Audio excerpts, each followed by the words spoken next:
नमस्कार, स्वागत आप सभी का इंडिया 24/7 लाइव न्यूज चैनल में और आपके साथ में पायल शर्मा। आइए चलिए करते हैं खबरों की शुरुआत। जालोर हेडमास्टर की अलग रखी मटकी से पानी पीने की सजा 8 साल के एक दलित बच्चे को अपनी जान देकर चुकानी पड़ी।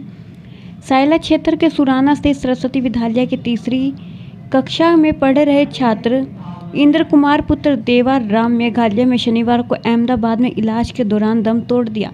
पुलिस ने हेडमास्टर छैल सिंह को हिरासत में लिया। घटना 20 जुलाई की है। छात्र के चाचा ने शनिवार को सायला थाने में मामला दर्ज करवाया है। रिपोर्ट के मुताबिक अपनी मटकी से पानी पी लेने पर छैल सिंह इतना खफा हुआ कि इंद्र कुमार को पीट दिया। कान के पास चोट से कराहते हुए इंद्र कुमार स्कूल के सामने पिता की दुकान पर पहुंचा था। यहां से परिजन अस्पताल लेकर भागे थे।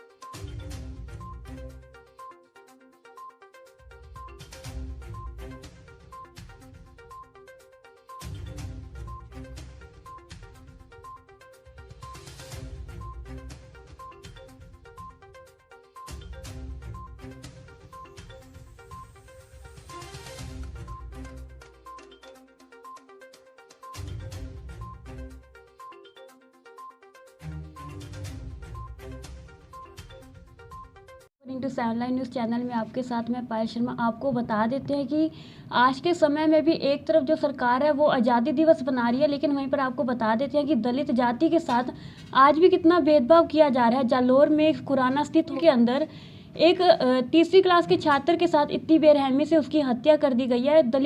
दलित मास्टर की मटकी का पानी पीने से उसको अपनी जान चुकानी पड़ी है। तो आप देख रहे हैं कि कितना भेदभाव, कितना जाति पाति का आज भी कहीं ना कहीं हमारे भारत में देखने को मिल रहा है, जिसको लेकर अभी हमारे साथ मौजूद हैं। इनसे बातचीत करते हैं, इनका क्या कहना है। जी, सबसे पहले तो आपको हमारे चैनल में स्वागत है। Thank you. आज तीसरी क्लास के छात्र को एक पानी की पीने की वजह से उसको अपनी जान कुर्बान करनी पड़ी, उसको लेकर आप क्या कहेंगे? देखिए, आज पूरा देश जो है आज़ादी की 75वीं वर्षगांठ मना रहा है और अमृतकाल के रूप में मना रहा है। तो मैं किन शब्दों में कहूँ कि ये अमृतकाल है? दलितों के लिए तो ये अमृतकाल है। एक तीसरी कक्षा का छात्र जो टीचर है अपर कास्ट का, जो हिंदुत्व का पुजारी है, उसको विद्यार्थी नज़र नहीं आया, उसमें भी उसको दलित नज़र आता है। तो हम किस मुँह से कहें कि आज़ादी का अमृतकाल हम मना रहे हैं? हम इसको नहीं कह सकते। ये सरकारों का ढोंग है। मैं मानती हूँ कि देश में भारतीय जनता पार्टी की सरकार है, लेकिन राजस्थान में तो कांग्रेस की सरकार है। मैं आपके चैनल के माध्यम से कांग्रेस के राहुल गांधी से पूछना चाहती हूँ कि तुम दलितों के घरों में खाना खाने जाते हो, आज तुम मर चुके हो क्या? एक बच्चे को बेरहमी से मारा गया है। वही बात करें, 28 दिन तक जो बच्चा है बेरहमी की तरह से तड़पा है। उसने शनिवार को बीते रात में अपना दम तोड़ दिया अहमदाबाद के हॉस्पिटल में। उसको लेकर आप क्या कहेंगे? एक तरफ तो ये मुहिम चलाई गई है कि 75वां आज़ादी दिवस है, हर घर तिरंगा है, लेकिन उस घर का चिराग शहीद हो गया। उसके माता पिता पर, अपने माता पिता का इकलौता था, उसको लेकर क्या कहोगे? देखिए, हमारी विचारधारा, मैं अम्बेडकरवादी हूँ। बाबा साहब ने, साहब कांशीराम जी ने समय से पहले, उनकी इतनी दूरदृष्टि थी, उन्होंने बता दिया था हमारे लोगों को कि आरएसएस के दोनों बच्चे हैं, चाहे वो कांग्रेस हो चाहे बीजेपी हो, दोनों ही आरएसएस हैं और दोनों ही पार्टियों में दलित और पिछड़ा कभी भी सुरक्षित नहीं रहा। और वही हाल आज आप देख रहे हैं। इसलिए मैं आपके चैनल के माध्यम से मैंने जो बोला कि राहुल गांधी कहाँ मर गए, प्रियंका कहाँ मर गई, अब क्यों नहीं राजस्थान जा रहे, क्यों नहीं अपने मुख्यमंत्री से पूछ रहे वो कि क्या हुआ है, क्यों हुआ है? ये एक छोटे से बच्चे में आप जाते देख रहे हो। अरे डूब कर मर जाना चाहिए बीजेपी वालों को भी और कांग्रेस वालों को भी। आप किस मुंह से अमृतकाल मना रहे हो? आप किस मुंह से तिरंगा लहरा रहे हो? तिरंगा देश की शान है, तिरंगा देश का सम्मान है, तिरंगा देश का स्वाभिमान है, तिरंगा देश को बराबरी का अधिकार देता है।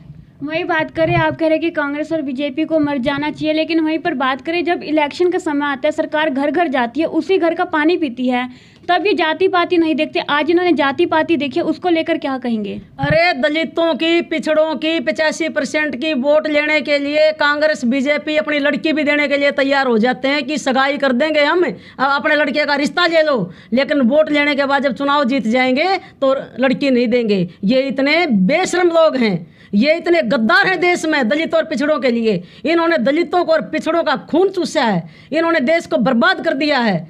हम आज आज़ाद नहीं हैं, आज़ाद वही लोग हैं जो हिंदुत्व का राग अलापते हैं, जो नकली ठेकेदार हैं धर्म के। इनके अंदर मानवता मर चुकी है, इनकी आत्माएं मर चुकी हैं। ये लोग देश में रहने के काबिल नहीं है।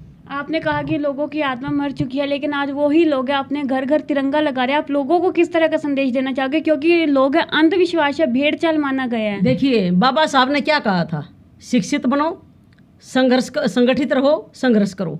आज हमारा जो समाज है ना, उसको अनपढ़ रखा जा रहा है।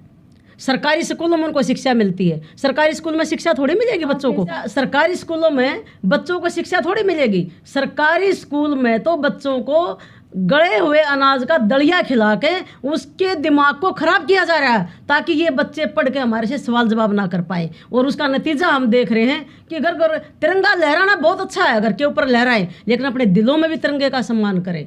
तिरंगा लहराना बहुत हमारी शान है, हमारा स्वाभिमान है, स्वाभिमान का प्रतीक हमारे देश का, हमारा देश का जो गौरव है तिरंगा। लेकिन तिरंगे को आज जैसे रौंदा जा रहा है, मैं आपको याद दिला दूं, 1949 में आरएसएस के लोगों ने तिरंगे को पैरों तले रौंदा था और बाबा साहब का पुतला फूंका था। आज ये किस मुंह से आरएसएस और बीजेपी के लोग देश में तिरंगा यात्रा निकाल रहे हैं? मुझे तो शर्म आती है इनको कहते हुए। ये तो बेशरम लोग हैं।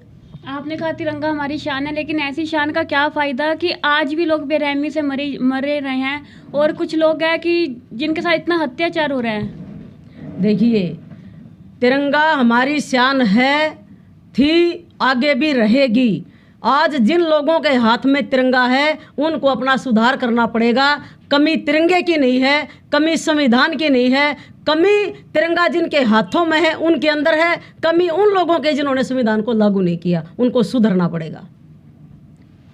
आपने देखा कि इन्होंने बताया कि इन्होंने कहा कि तिरंगा हमारी शान है, लेकिन आप देख रहे हैं इन्होंने कहा कि जो जिनके हाथ में तिरंगा है सिर्फ कमी उनकी सोच में है, उनके आत्मसम्मान में। आप देख रहे हैं कि किस तरह से आज भी जाति पाति का भेदभाव किया जा रहा है। जो पढ़े लिखे बच्चे हैं, लेकिन बीजेपी सरकार आने के बावजूद उनका भविष्य कुछ भी नहीं रहा। उनका भविष्य जब बद से बदतर हो चुका है। बीजेपी सरकार है, ये इतनी बेरहमी सरकार है कि इसको किसी पर भी तरस नहीं आ रहा। आपने देखा कि एक हेडमास्टर की गलती की वजह से एक बच्चे को अपनी जान कुर्बान करनी पड़ी।